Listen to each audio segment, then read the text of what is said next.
Cosmic here, welcome to the channel, and today we get to talk about the first two major events for Union Arena that happened just this past weekend at Bandai Card Games Fest Orlando. Yes, I was lucky enough to be invited there by Bandai. I got to commentate the games and just see all the amazing production level that they got to do, and well, hopefully I did a good job, but it was just so exciting to see so many people come out and support Union Arena.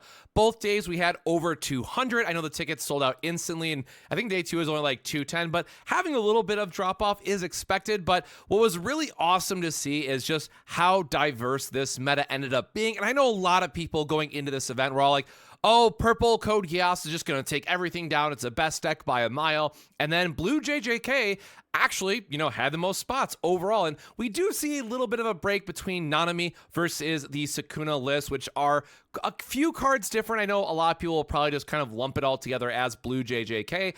But as we think about what's going to happen with Volume 2, I do think there is some value in talking about the two lists as kind of separate identities and what led to each of these decks performing well. So yes, I just want to cover some high-level thoughts here on the meta as well. On the next few moments, we're going to talk about the overall, meta from a player standpoint from the both days, and then just highlight the top archetypes from the event. So for those that know, for these videos in particular, I usually just cover the top performing archetype of each one of these, and the rest of the list can be found on either Eggman's website or EXperts or wherever else you might be looking for various deck lists. But I do want to make sure we give a chance to highlight those who did really well, including our grand champion who's going to Japan.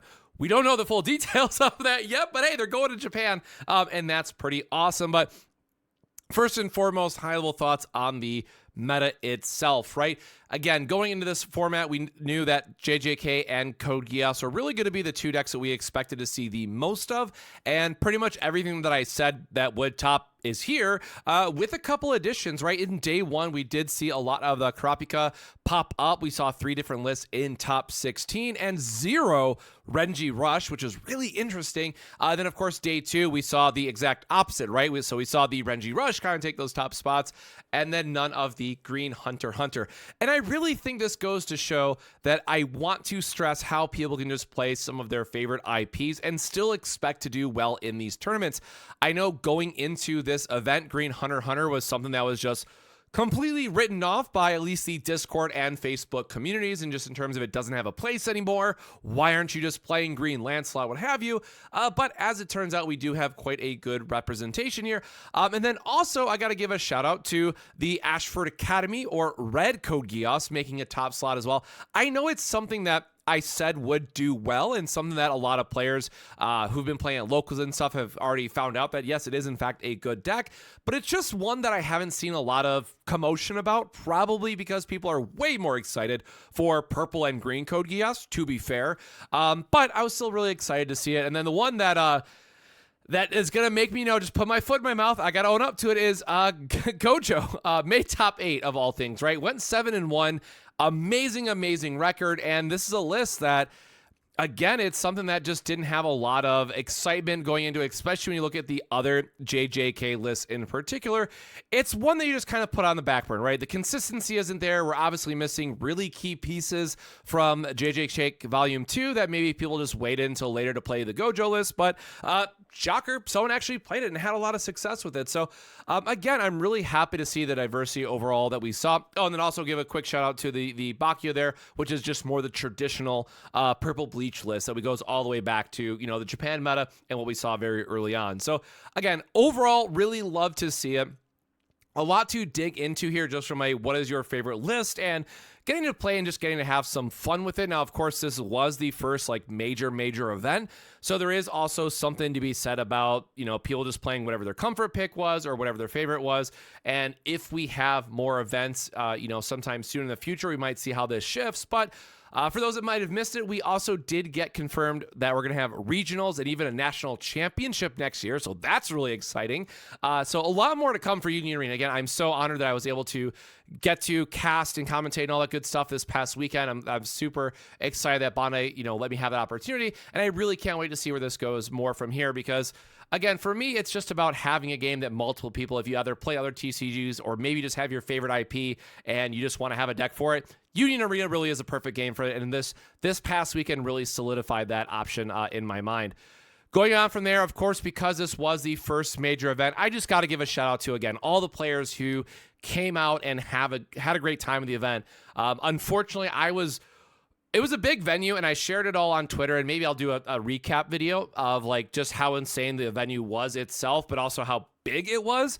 And I was actually doing a lot this past weekend, but I tried to, whenever I could, run all the way back across the venue to the tournament area, check on to see what was going with Union Arena, and then I had to run all the way back to the front of the venue for where the panel was for like the UA announcements and stuff like that. So my feet were killing me by the end of it, just because it was a lot of back and forth, because I wanted to stay up to date. I wanted to have a chance to connect with people, see what was doing well, and see what I thought the meta would, turn out to be. And then, of course, have some commentary around, what made day 1 and day 2. And also, I got to give a shout out to, people who are playing. I did see Yellow JJK. I did see Yellow Bleach take down, go 5-1 in the rare battles and just having insane records, right? There was a lot of other decks being played as well. But in terms of what did I call out to be expected from performing well in this kind of first major 8 rounds, both day 1 and day 2, it is a lot of what we've seen. And then I also got to give a special shout out here to Microwaved Fish and Kenneth. Again, I was only given Bandai names. I'm sorry. But both of these players made day 1 and day 2 top 16 with Nanami. So, I might be a little biased to be fair, but Nanami is my favorite deck to play. So when I got to see 2, clearly skilled players getting top 16 both days with the Nanami list, I'm really excited. And it's something that I think we'll definitely see a lot more of going into JJK Volume 2 when we get a few of the missing pieces, thanks to the binder getting added, their promo binder getting added for JJK Volume 2. So we will see more cards in that set. But again, huge shout out to all of our top 16 players. I want to make sure that they got a special shout out on the channel. And then again, to all players who made it out for day 1 and day 2, over 200 players. Really awesome to see for Union Arena. And again, I know the prizing was definitely a major topic of conversation. It definitely felt like it was something that could have been improved upon, and definitely something I know they will improve upon in this next year's, what is that, 25-26 format that we get to look forward to, because they do have a lot of cool stuff they do in Japan. So get excited. I'm personally looking forward to it, and I know that we're going to see some of those special promos and stuff come across. So hopefully we get more news on that very soon. But without further ado, let's get into these lists. So first and foremost, give a huge shout out to Jimmy Zhang, our grand champion from the weekend. So just a really quick overview for maybe those who missed it. There was effectively 2 pods, day 1 and day 2. And the person who went 8-0 in each of those pods, or the 2 people, right, that went 8-0 in those pods, faced off for a finals match where the winner gets a paid trip to Japan for the World Championship, which I am guessing is just going to be like a special exhibition match between like the best Japan player and the best English player, and they'll probably have like special decks or something, but really excited to see where this goes. And again, we do have a Nanami showcase here. Really appreciate the sticking to the 4-color Nanami, but this is quite close to the initial version that I kind of put out there, where I promise it's a Nanami deck, as I made the joke about it, but it does still play the Sukuna package, right? We do have 4 Sukuna's finger. We do have 4 Sukuna himself. But something I do want to, acknowledge about the deck itself, that there's been quite a bit of conversation in the community Discord already, link down below for that, for the Union Arena Discord. But sometimes you just need to play the Kento as a 4K, right? Sometimes you just need to get that body out there when you have the double energy Gojos in this case, instead of the 1 Nanami bouncer. Sometimes you get to 4 energy and you just want to provide a bunch of threats onto the board, right? Kind of in the similar vein of the Renji Rush, where just putting some 4K bodies on the board, especially if you know that you need to be the more aggressive deck, can be really important for achieving victory in that case. But Nanami in this case, when you get to those 15 cards or less in deck, both forms become absolute powerhouses. And, we do have ways to get there with the Maki, with giving us a little bit of additional filtering, the Zero Nabara, which draws a card, discards a card, right? So we do have some tools that help us get there, but ultimately it is something that you just need to know the matchup and how you want to navigate it into which way that you want to drive that victory. So again, the other thing that we need to note here is just the Bouncer Yuji, as it's called, or the 4 energy Raid Yuji.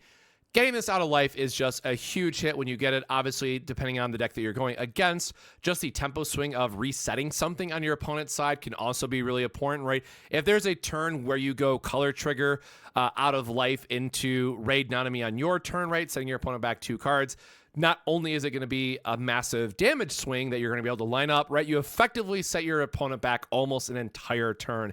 And that's where I think a lot of the strength of blue really comes from, especially blue JJK. Some other blue titles that we're going to get in the future also have similar play patterns, or they'll have like a snipe or removal effect built in, right? But this is something that I think we're going to see a lot more play out in later Union Arena sets, where we talk about, you know, what are those key defining turning moments where we're able to line up very specific sequencing that can allow us to get ahead in the game. So again, huge shout out to Jimmy. I cannot wait to see what comes of their Japan trip. And again, you know, thank you for taking it with Nanami in this case. And then, of course, our day 2 champion was Chris with the Renji Rush style. Now, this is definitely more of the North American flavor that we saw very early on in Eggman events, where it is, hey, let's get some double energy online. Let's play out these big 4K bodies. And then if we need to, maybe sometimes we will raid them, right? This is just more speaking to Purple Bleach's removal package that comes online, right? Renji being able to remove a 3K is quite relevant on top of the damage 2 that it provides. And then just the 5 cost Ichigo, which allows you to mill some cards and BP minus some of your opponents. Sometimes you just shrink a 2K and that's fine, right? You just want to get in that extra damage. It is a deck that, you know, as you play it out from match to match, can play out a little bit differently, but one that definitely rewards you from knowing how many cards that you want to be able to put into your sideline when you really need to. And then also understanding that if you block with a rated card, right, that's 2 more cards going into your sideline that can then travel to your outside area with the effects from either Renji or Ichigo to get a little bit more value provided. So not a lot to be surprised about here. Very great list. It's something we've seen perform time and time again in the Union Arena meta. One that I definitely expect to, you know, not go anywhere by any means. And then also, once we get Volume 2, we have the Stage 0 variants to look forward to, and we'll have to see our And then with Volume 2, of course, we're going to have like the Squad 0 stuff to look forward to out of Purple. So we're going to have to wait and see how that might change some of these lists and getting a little bit of value out of these site cards, or if people are just going to continue to lean into just more of the aggressive package instead of the more traditional raid and value engines that we've seen previously, right? As the meta shifts and develops, I'm sure we'll see more changes from that standpoint. Moving on from there, we have Moonrose, a regular in the community Discord, taking it with Sukuna with a 7-1 record. And this is another one that, hey, sometimes just playing 4-ofs and your 2s, right? Consistency is king, and that's exactly what this list was able to put together. Of course, Malevolent Shrine, when you're able to get to the late game, you're able to find the additional fingers, it is going to be able to close out a game very quickly for you. But much like Nanami, this is one that wants to filter through your deck to find some additional pieces or payoffs. But in the case of Sukuna, it is all about finding those fingers, putting them into your sideline, and then powering up your Sukuna and the Malevolent Shrine. And then the 5 Sukuna just being a good stun factor, right? Giving you a little bit more board control, making sure you can survive an additional turn, can really be a strong effect. And it's not limited by the, 4K BP that we do see out of like the Yuji. So it does provide you with a little extra utility against like the Lancelot decks and stuff. Or again, any slower style of deck, right? If you're able to set up a board where you're able to, stun them for a turn with Sukuna and then be able to bounce something else back with the Yuji on the following turn, right? Just get more disruption. That is really the name of the game when it comes to blue JJK. So again, we have the filtering, we have great color triggers that we can rely on, and the Sukuna's Finger just giving you the extra draw effects, which you can effectively play for free because you rest a Yuji instead of paying the other costs, right? Just getting that extra consistency is such a huge value here. And again, you want to be putting the Sukuna Fingers into the trash anyways, so you can get your starter Sukuna to get powered up and go to 5K, get that impact 1 so it doesn't get locked out by Lancelot is really, really important to get those last couple points of damage in. So again, 7-1 Sukuna, really great to see here. Shout out to Moonrose. Going up to the purple Code Geass now, changing it up a little bit, but we do have the Wongbuffet. And again, I do want to stress that when we look at like the day 2 meta, we did see 6 different lists in top 8, which was really exciting, but there's definitely something to be said, as I mentioned in previous videos, about purple and blue just being strong. So Purple Code Geass featuring Gwaine and Gurren MK2. This is a deck that, one, it has a lot of triggers. So if you always want to get value out of your life, or if you always want to see some extra cards at the right time, again, almost every single card, or in this regular version, I guess technically they are running everything except the C2, has a trigger on it. So you're likely always going to get something out of life. Again, sometimes they just might be a get trigger or a draw trigger. And I know some cards run more flex spots otherwise, but it is just great from a overall consistency standpoint. But what's interesting about this list in particular that really rewards the player for spending more time with it is there are so many intricate combos that you can pull off that you might not catch the first time when playing this deck. You know, we talk about Sukuna, you know, find your Sukuna cards, have a big payoff, right? We talk about Nanami, rush the board down, go to 15 cards left in the deck, just win that way. We talk about Purple Bleach, have good removal, rush them down, what have you, right? But Code Geass is really the deck that if you want to see certain pairings come online where you have like a force block, or if you go for like a double Gwaine turn where now you have 2 unblockable damage and just close out the game that way, right? There's a lot of really cool stuff that you can streamline in this deck that each win is going to feel a little bit different each time you play, which is really exciting, right? You get a little bit of a, you know, carve your own path to victory, if you will, that I think is really well represented in Purple Code Geass. And then again, just having access to the extra removal and the force block and impact of the rare Gurren MK2 is just really strong. So again, Purple's showing its strength of having our special triggers, which of course is like your default removal that all decks have access to. But then on top of that, right, having the extra Gurrens in this case, in both of them, right, getting the BP manipulation or getting the force block into impact. And then not to be missed, like Gwaine, right, if you're able to line this up with specific cards, or if your opponent is just trying to establish like a smaller board up front, much like we saw with the Byakuya deck early on in the first month of Union Arena. Sometimes your opponent just has to put some 2Ks on the front line, try to chump block, and then you're able to line up specific cards that, again, in this case, you go in a double Gwaine where suddenly they lost 2 or 3 units on their front line, and you just win this on the spot, right? That is something that you have to be very mindful of when you're playing against Purple Code Geass, is that you have to think about your front line quite a bit differently, or it'll just completely get deleted in a turn and you'll lose the game on the spot because you didn't play around like the double Gwaine, right?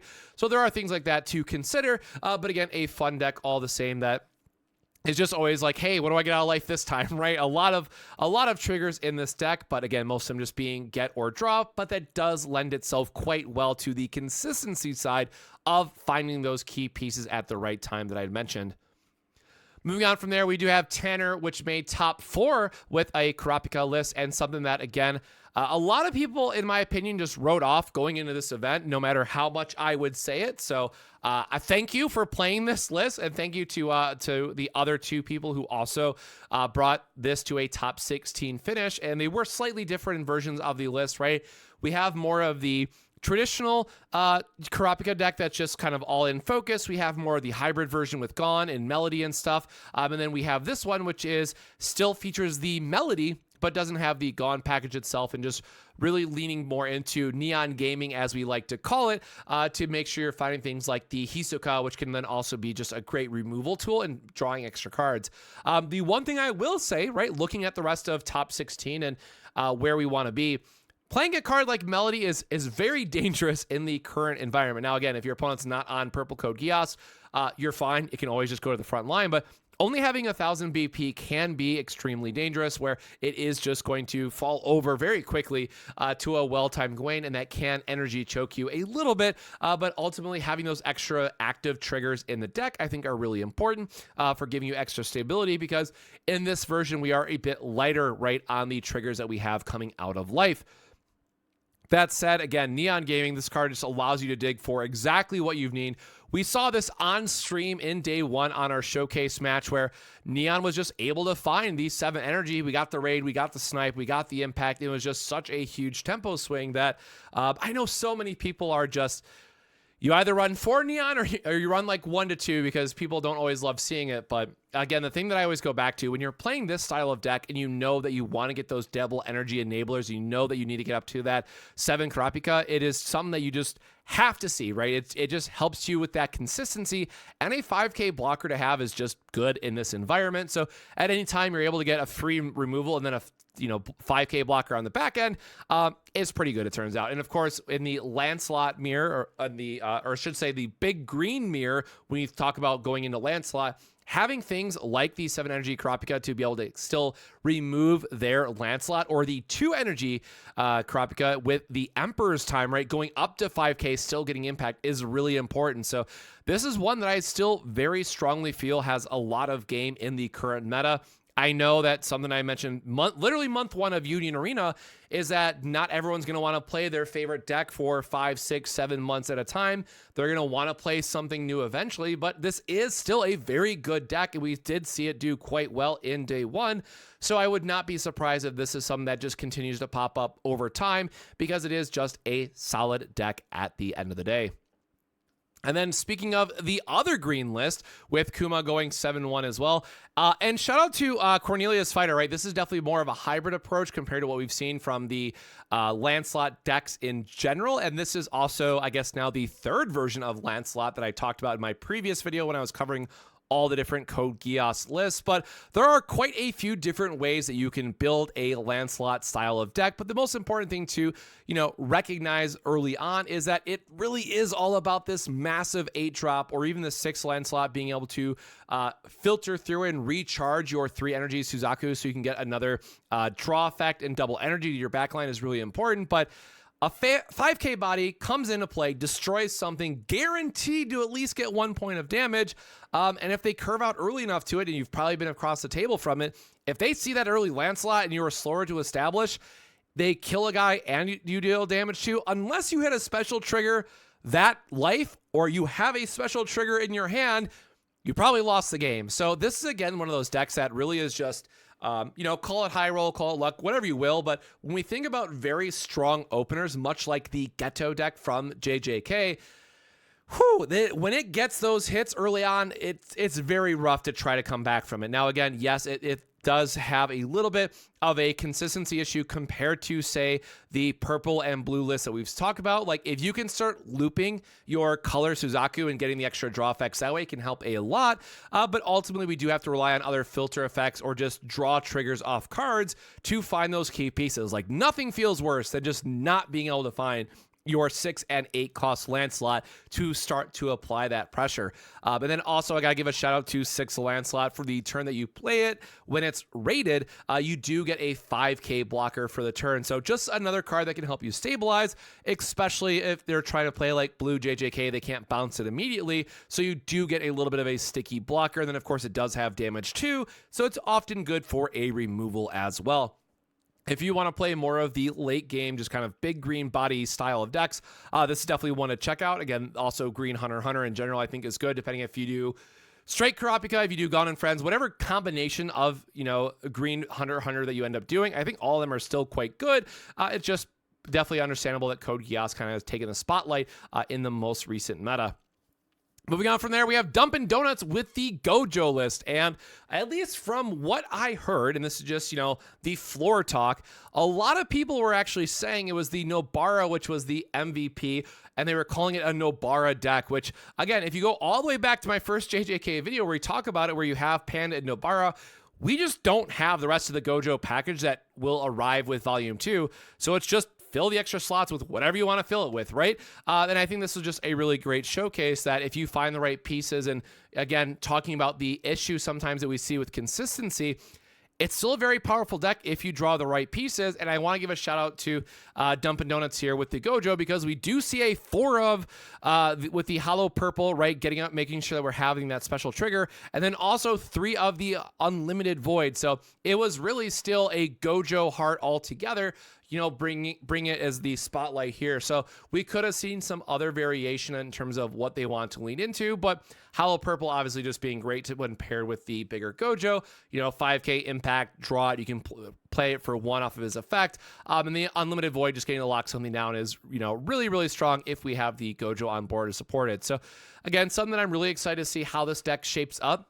with Volume 2. I definitely think it is going to get a bit better, and just a overall extremely impressive run that we saw here with that 7-1 to, bring respect to yellow JJK, kind of popping up here. So it's really cool to see that we've seen so much of JJK get represented just from either community events or now at this larger event, that I think lines it up quite well with the Volume 2 announcements that we just had for players to get excited about leveling up their decks with new strategies and not too long to go. Next up, we have Tranimal with the Ashford Academy, just the red combo shenanigans. And this is one that, again, I know a lot of people said that, hey, it's not going to do well because it lost its Nanami piece, but turns out it is still very explosive. And especially if your opponent doesn't know what you're doing or knowing what your key turns are.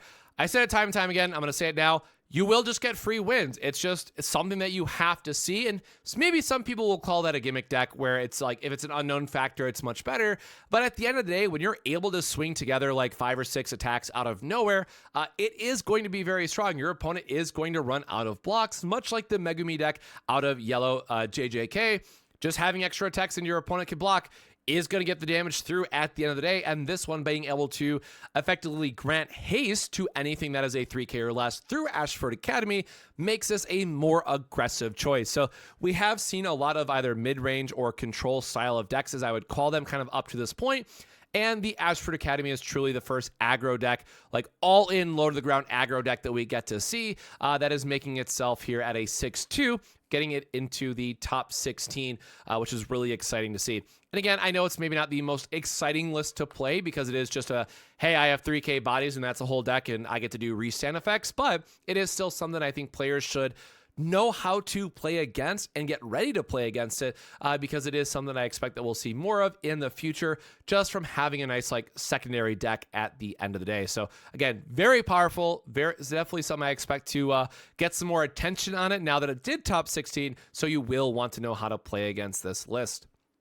And then of course we have RicmasterFlash with the just more traditional purple bleach raid, but I did want to give a shout out here because tucked away in the corner we do see the Royal Palace, which is something that gets more play in Volume 2 with getting that Squad 0 effects here and just having a site that you want to have in the back anyways. Just try to draw some extra cards, get some more extra filtering. So I am curious to see how, if you watch this video, definitely let me know your thoughts on how good the Royal Palace was. But a card that we know sees a lot more play in Volume 2 once the rest of the archetype comes online. But at the end of the day, we do just see the good old raid value of the 5 Ichigo and the 5 Byakuya getting extreme value out of the BP manipulation that you can pull together. And then also with his effect, again, as we talk about having 1Ks or 2Ks on the board, sometimes you are able to just line up turns where you're able to shrink their board enough where they have to block out their entire board, or you're removing 2 blockers that maybe they were relying on because of the minus 1K board wipe to the field. So this is definitely a bit more of your traditional, I have the various forms of extra removal and I'm just trying to be more efficient with my raid bodies, right? But we do have to have some number of cards in our sideline to pay for these effects, which is definitely the interesting part of Purple Bleach when you don't have the Rukia to get the extra filter. You have to be very mindful of where you're putting those resources in terms of do I want to use the Ichigo effect, or do I want to try to save it until later game where I can just push a series of unfavorable blocks, right? Especially if they're at a 5K threshold. If you're going against Lancelot, having the minus 1K BP to the board can be really, really important for closing out a game. So I really do like the nod here that we are seeing more 5Ks in the field, right? So having this 1K BP manipulation from Byakuya can be really, really important, kind of pushing through the points of damage. So I think this is just a good meta call in general that I'd like to see, if you can fit the raid room, even just like a 2 of or a 3 of, maybe if you can squeeze it in, but something that I think will be, on a lot of players' minds if we think about more 5K BPs getting into the field. And that is a quick wrap up of the Union Arena decks that made top 16 for day 1 and day 2. Of course, all the lists can be found on Eggman's website, but I wanted to give a quick shout out just talking about the archetypes at a high level here. And of course, very excited to cover more Union Arena news in the future. Again, we have the Nationals to look forward to next year. And after this weekend, I'm just even more excited to see how things shape up because it was just so great to see people come out, play their favorite IPs or titles, right? Get excited about it and just have a great time. So I hope a lot of that can carry forward in 2025. So with that, my friends, like I said, I need a little bit of time to recover and, catch up on some other things. I'm going to be working on my TCG Player Q4 report next. So after that, we'll get back to some more Union Arena gameplay. But until then, please look forward to the next couple videos we have coming up. A lot more to talk about. But until then, my friends, stay safe, stay hydrated, and we'll see you in the next video. Cheers.